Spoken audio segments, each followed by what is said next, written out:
We need it. Oxygen.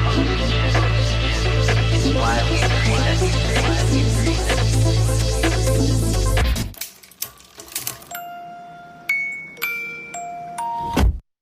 Hey everyone, welcome back to another episode of Small Biz Stories.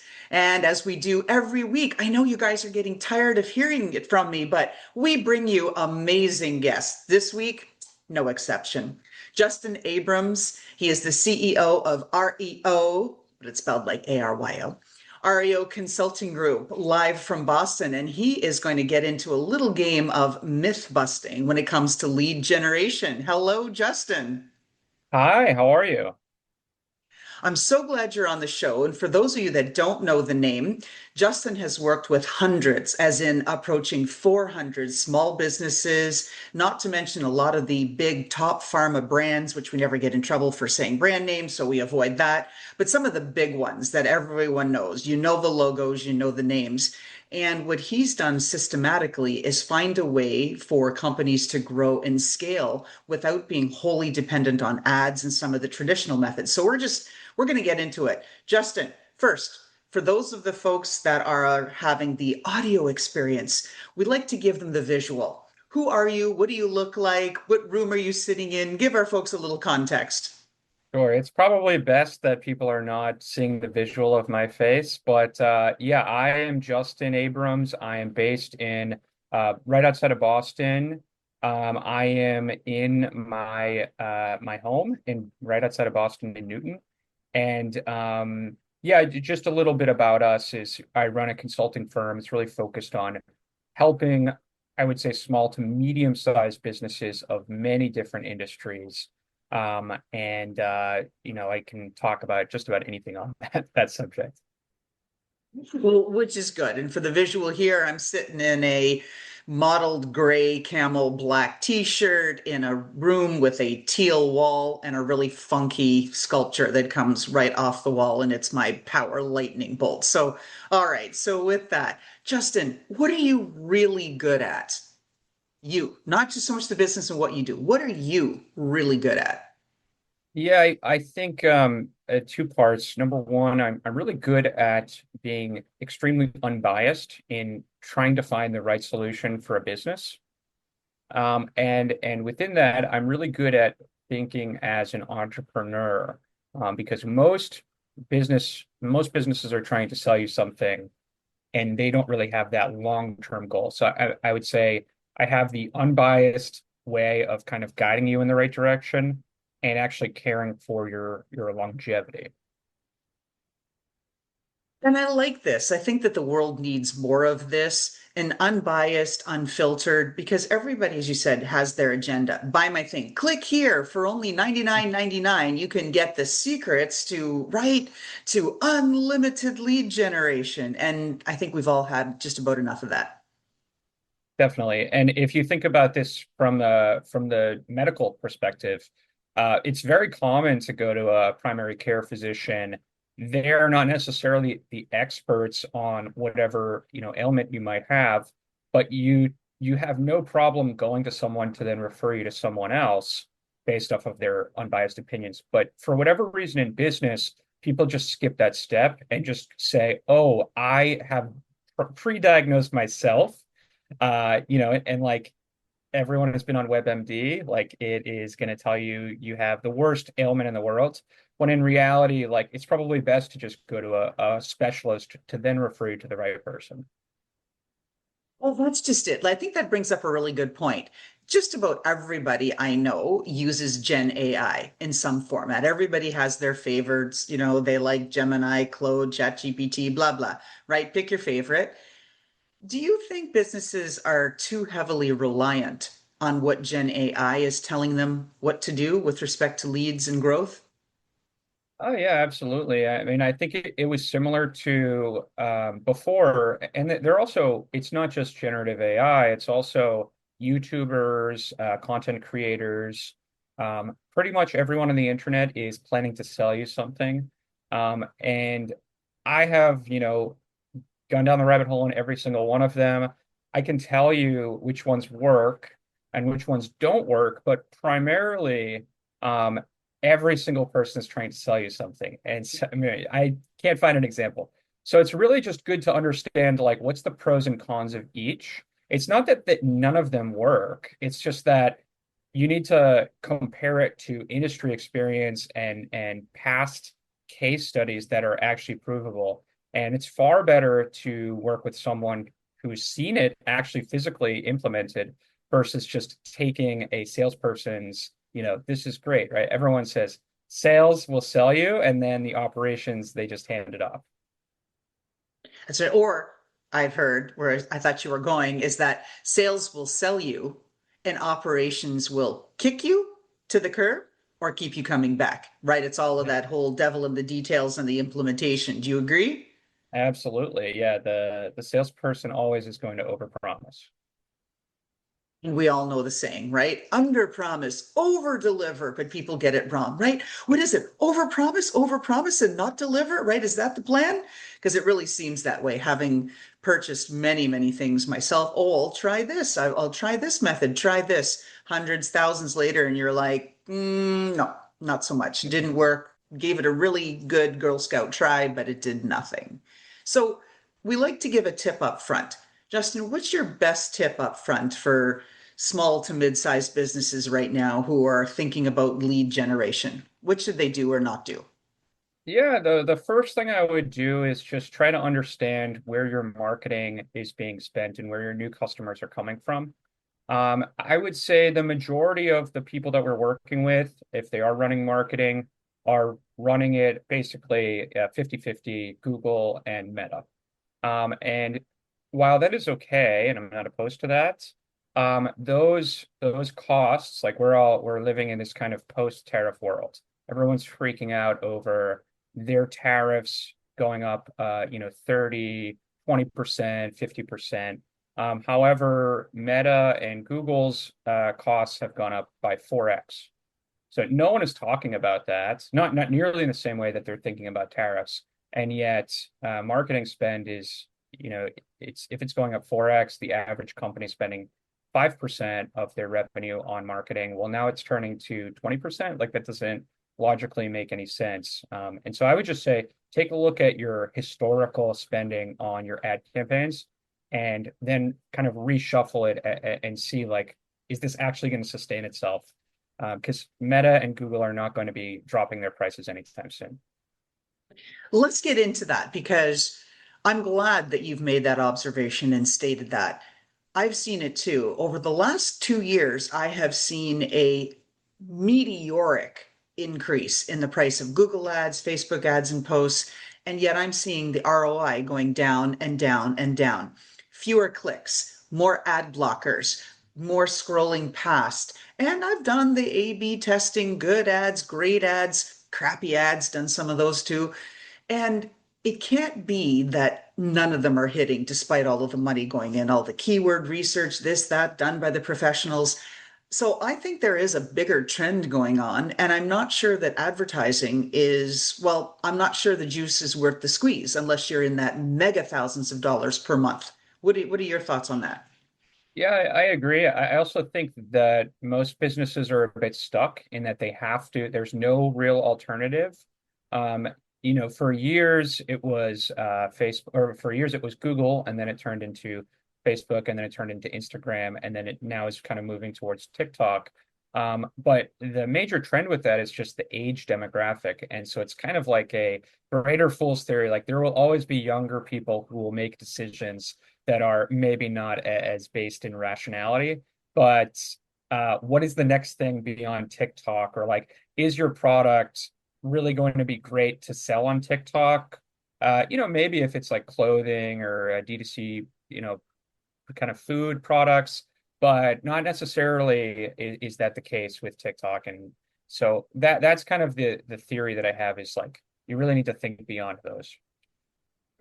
And so we're going to get into the whole thing, myth busting on lead generation. But first, you've had the opportunity to work with, as we've said, hundreds and hundreds of clients. So you've, in my opinion, pretty much seen it, done it, tried it all, right? Tell us what businesses are getting right and tell us what businesses are getting wrong.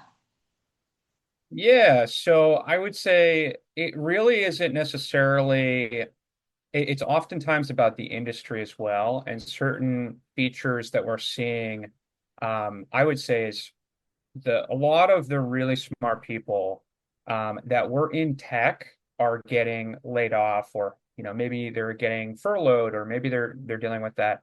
And so for the past few years, and typically it's like a lot of the private equity folks, they're deciding I would rather run a like a quote unquote boring business. So landscaper, HVAC, plumbing.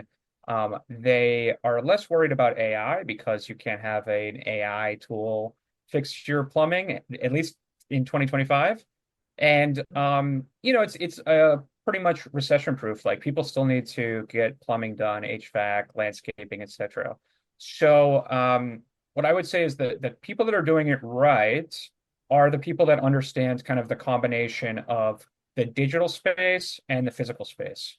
And you are seeing a lot of people go into like just revamping a website and really optimizing for the conversion rate when someone's on site and really optimizing for, say, SEO, which is historically, if you're, let's say 55 years old, maybe you weren't really around to like figure out all of this conversion rate optimization. So you have these like tech guys or tech gals that are going into these like less competitive spaces than say, trying to compete Apple versus Google versus Meta. They're going to be like super, super optimized.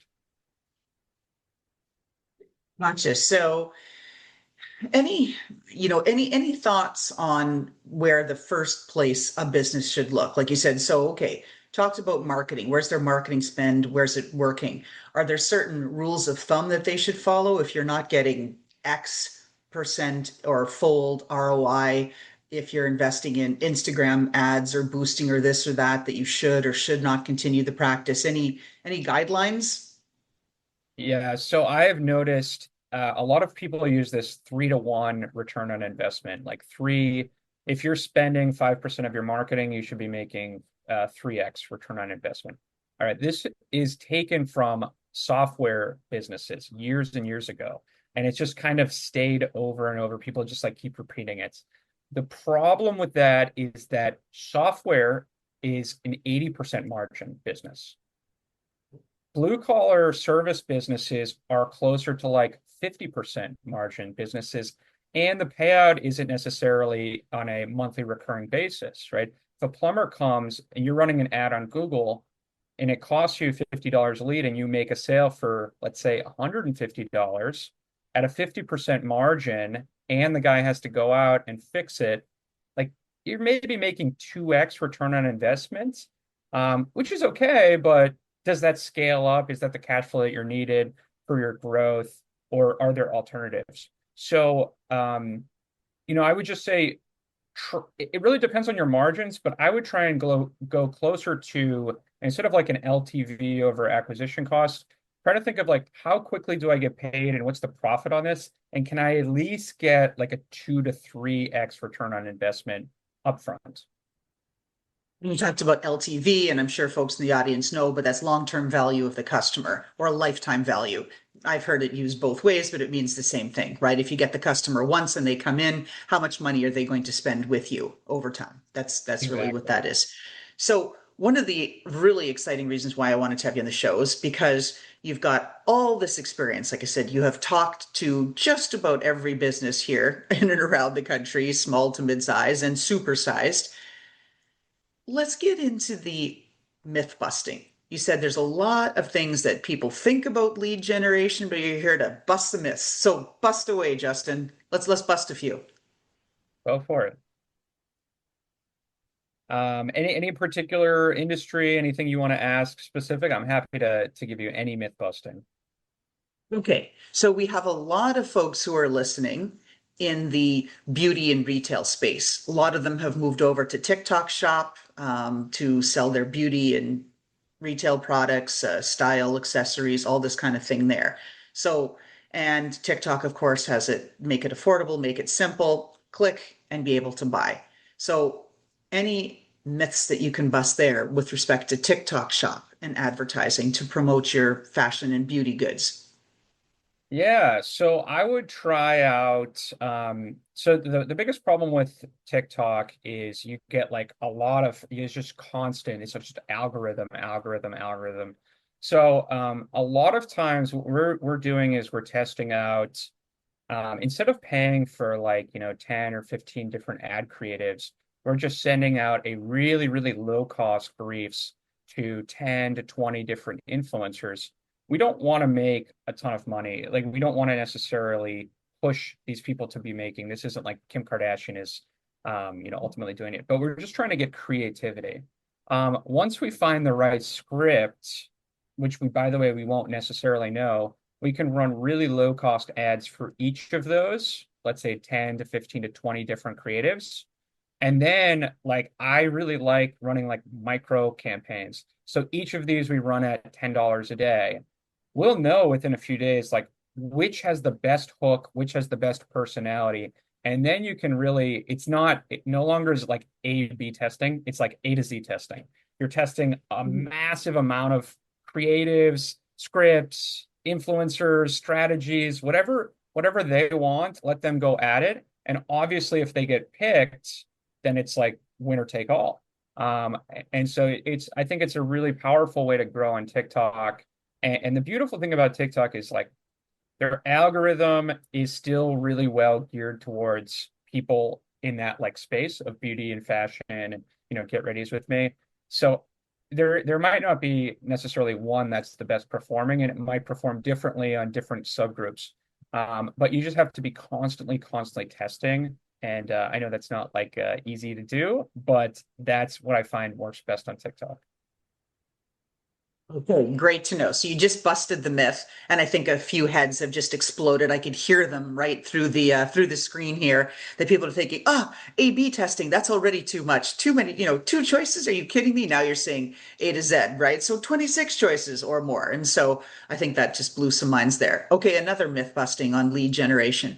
A lot of our folks in the audience sell a consultative service. It might be related to business coaching. It might be related to digital marketing or AI automation. And a lot of them are going through the process of writing a book or having the book written for them in various ways, be it through a little Gen AI bot or somebody that they've paid to write for it.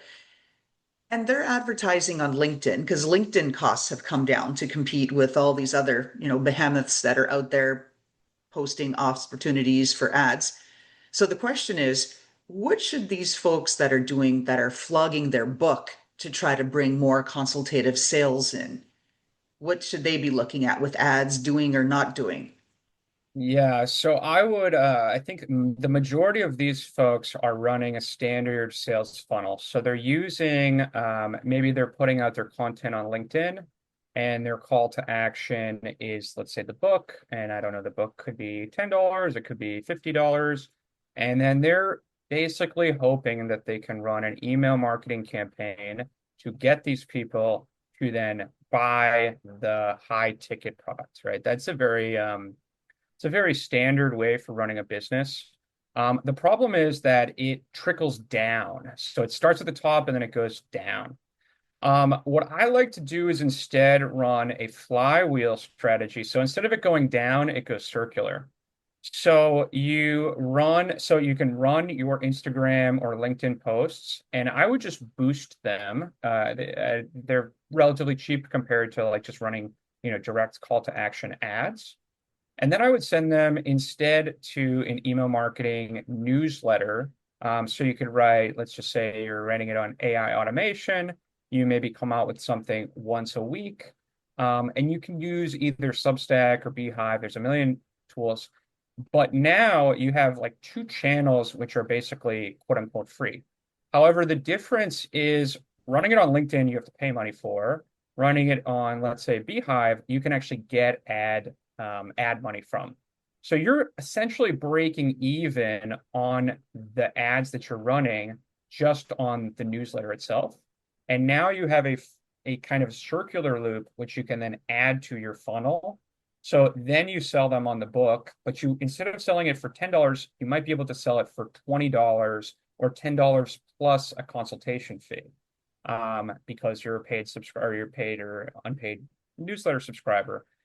And the beautiful thing is this all kind of rolls around together. So people, if you have, let's say, 10 newsletter subscribers, well, people don't trust you as an authority. But if you have 1,000, because again, you're boosting it to the newsletter, you're not boosting it to the book. So there's a lot more value, and people understand it, and people can share it. So you're running the beautiful thing with the flywheel is like the more people there are in the loop, the more value you get, and then you can charge more. So that's how I would definitely add a newsletter campaign, and just update it once a month, or once a week rather. I think it can be really powerful, and the return on investment, your conversion rate goes from, let's say, 2 to 5% to like 20%. Talk about a weekly newsletter. Everybody's emails are flooded. People have all kinds of email minions and tools and rules, right, to respond to emails, not to respond, to punt them to some dead folder, whatever, dumpster, wherever they want it, right? Is a weekly newsletter still the right cadence, or if things slow down and should be a month at a time with high value? What are your thoughts on this? I think it has to be just extremely high value. Um, like anyone can write a newsletter with AI now, and I can give you some like kind of regurgitated nonsense. I actually am a big fan of like video content as well. So you might want to just, if you're making like a webinar or if you're on a podcast, and you can publish that and give someone 15 minutes. But I do think you need to get like really in the weeds. And I think it's much better to just find that like thousand hyper trusting individuals that really love your content. I would not go really broad and just try to make like the marketing newsletter and just have it created with AI. I think like we're going to see like a removal of all that stuff, because it's just not adding any value. So if you don't have the time to dedicate to something that's like really high value, and you're writing this, 3, 4, 5 hours for the month, it's okay. Just try to do that in the future. Like try to remove all of the sloppy content that you can create and make the really best content you can. All right. So some of the other industries that folks are in are all about providing, again, a service, right? And we've got a lot of small business owners, as you mentioned, they do yard cleanups, things like that, home organization, plumbers, we've got a few of those businesses. What should they do to get noticed? Because, like everything else, right, if you go on Angel's List or this or that or Thumbtack, Rabbit, whatever it is, 100 people will come up in your zip code, yard cleanup, yard crew, and you get all kinds. How do you stand out with your ad? Yeah, so first of all, my wife is a home organizer, so I have a firsthand experience on this. So it depends how much they want to spend on their business. But if you're really going and starting a business, or you're maybe trying to get really small, I would just post on Facebook groups. Find groups that are near you. You can also do this on Nextdoor. You can do this on Reddit. Um, like I tell my wife, I'm like, spend $0 your first year on ads. I just want you to show up to some people that this resonates with. And there's hundreds of Facebook groups for local businesses to post in.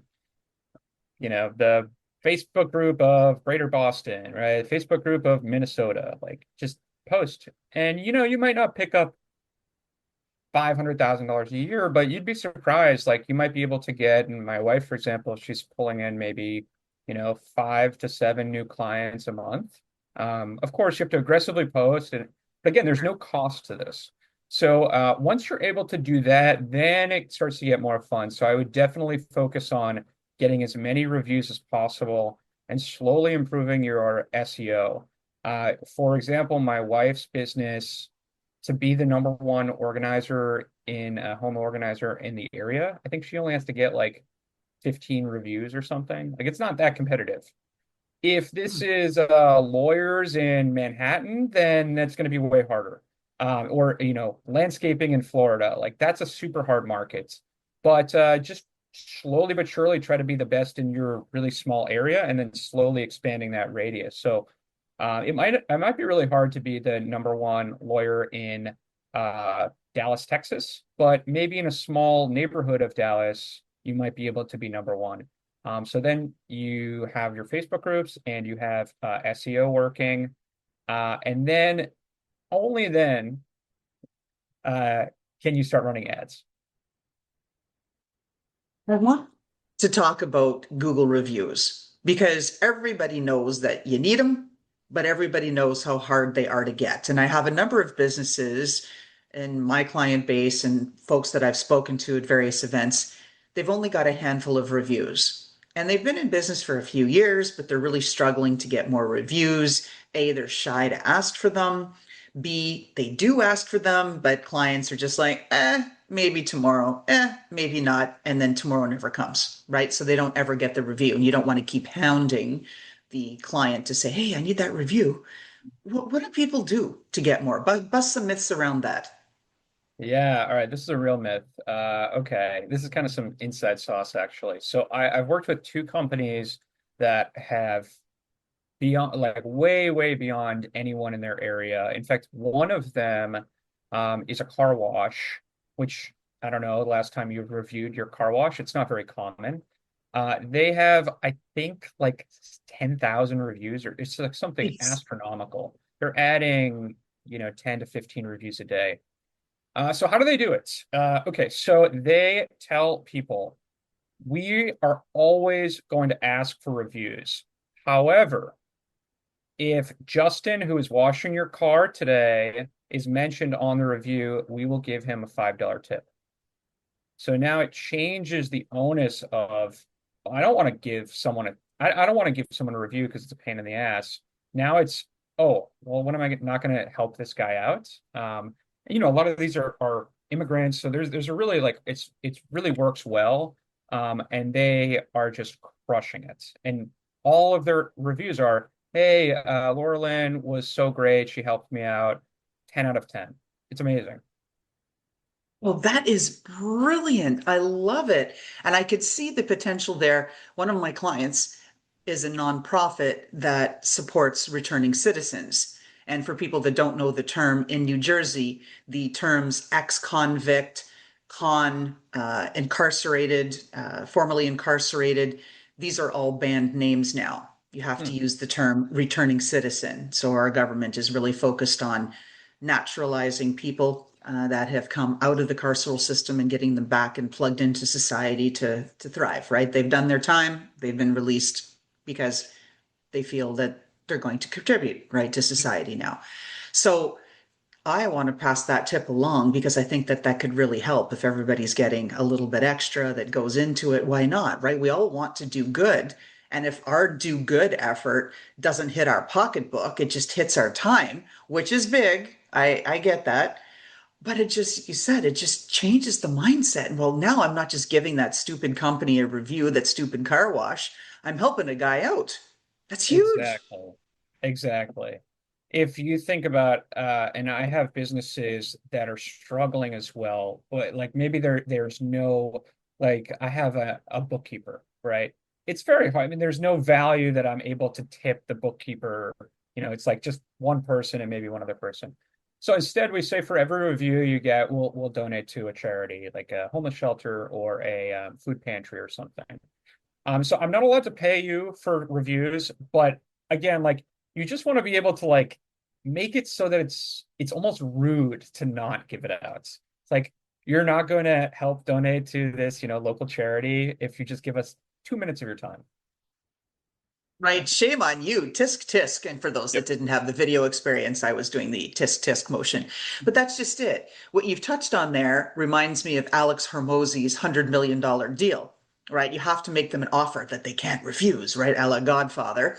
And if you're saying, geez, you don't want to help somebody out like a charity? Hey, what's wrong with you, right? Or you don't want to help a guy out that's a returning citizen? You're not going to give him a tip? What are you doing? Exactly. You nuts? Exactly. Exactly. All right.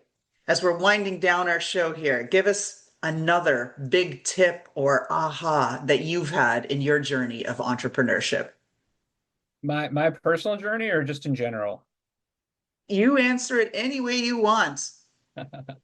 All right. So, I mean, I think that being an entrepreneur, starting a business, it's extremely hard. I would say the most important metric is thinking about work and capital and how much money you have every month. Um, bills are monthly, right? The mortgage is monthly, your credit card statement is monthly, groceries are weekly, right? So you need to really think through.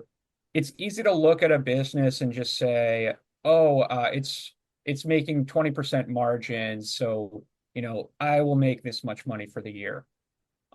That's true, but it can often be, especially in some of these seasonal businesses, landscaping, snow removal, like you might be making 90% of your money in like 2 or 3 or 4 months. So I would say uh, the biggest problem that I find with clients and myself is just not really thinking through the monthly working capital that they need. And a lot of times when they get the money up front, they not to say that they're being stupid with it, but they don't really think through. They just see like this large amount of money coming in. They don't think through dividing that by 12 months. So if I can give anyone guidance, it's just really be conservative on your working capital. And if you're taking on a loan, again, that's a monthly servicing of a loan, right? The SBA, that's a lot of money that you have to deal with every single month. Otherwise, you go bankrupt. Like everyone knows not to go bankrupt, but no one really they're looking at the financials on a maybe a yearly basis. They don't really see the monthly and on that cash flow reserves. Oh, that's so true. I've been burned by that myself. It's, you look, you're doing this, you're doing that, you come up with 1,000 excuses, and then all of a sudden you go, what? The horror, right? That's how it goes. Absolutely. So, where can folks find you, Justin, CEO of Aryo Consulting Group in Boston? Now that I've given Sure. away half the secret of where they can find you, but where and how can they find you? Yeah, so my website is ARYOCG for consulting group .com. They can find me on LinkedIn. I am under Justin Abrams, ABRAMS. I'm all over the place, but I'm very available to chat. I love talking about business problems, business successes, and just really helping small businesses thrive. They're the backbone of the economy. Like that's my goal is to help the backbone of the economy versus the large players. And you've been doing that just even on this show, all the valuable tips that you've shared. Do you have one more parting thought that you'd like to share with our audience about what to do, how to do it? Yeah, I mean, if there's anyone or any of your listeners maybe like on the fence of starting a business or is it mostly business owners? Most of them have an established business. They may be eking along. Some are doing really well and thriving and just looking to get to that next level. Yeah, I mean, one thing I would say is I recommend going on sites like Upwork or Fiverr. Especially, I found that it's very hard to find talent for like small jobs here and there locally. Like everyone is having hiring issues. But with Upwork, like I'm a big fan of it. I get a lot of my leads through Upwork.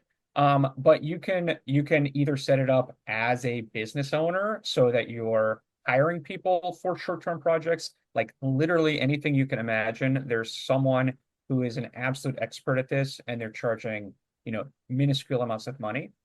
Or if you're selling white collar services, you can actually sell it on Upwork. And again, like we're adding a lot of clients that because it's a great filter for quality. So I would definitely look and just, the earth is flat. Like we can all kind of find really good talent all over the place. And I think it can really help your margins if you're kind of, just hunting along every month. Excellent. And we do have a number of listeners too. So Penn State University folks and their accelerator in business school, they simulcast our podcasts. So that's always exciting and we appreciate all their support, that's for sure. Okay, last question. It is our signature question, right? And actually, I should shout out to, well, since I yelled out to Penn State, so John Gamba, Josh Chernigoff. So thank you. We thank all of you. All right, signature question, Justin. If we peeked into your closet, and we looked at the shoes, all kinds of boots, footwear, all the stuff that you have. And there is one pair in there that just speaks to your personality and that makes you feel like $1 million when you wear them. And it says, yeah, this is me, Justin Abrams. Describe what we're looking at. Oh my God, that is such a great question. It would probably be like a pair of jeans that I've had, just used consistently, can be worn multiple days in a row. Like all it pairs well with everything. My wife won't get mad at me if I wear them. All weather. I think that's business is it's a marathon. So it's just like what can be worn every day with anything. That's, I guess, the best example, though I have no idea if you looked at my closet what I would even find. I love this question. I've asked it about 250 times, and pretty much it's always a different answer. A lot of people focus on the footwear, other people focus on the clothes, or they're a baseball cap kind of guy or whatever, right? It's all about what makes each of us unique because we're people too. At the end of the day, we're not just entrepreneurs or small business owners or just selling and hawking our wares, right? We're trying to make a difference on this planet for others, for ourselves, our families. We're people. And Absolutely. I like this podcast to bring that back to that. So, with that, Justin Abrams, CEO of Aryo Consulting Group in Boston, thank you so much for being on our show today. Thank you so much for having me. And how about that fantastic intro by Touch Circle?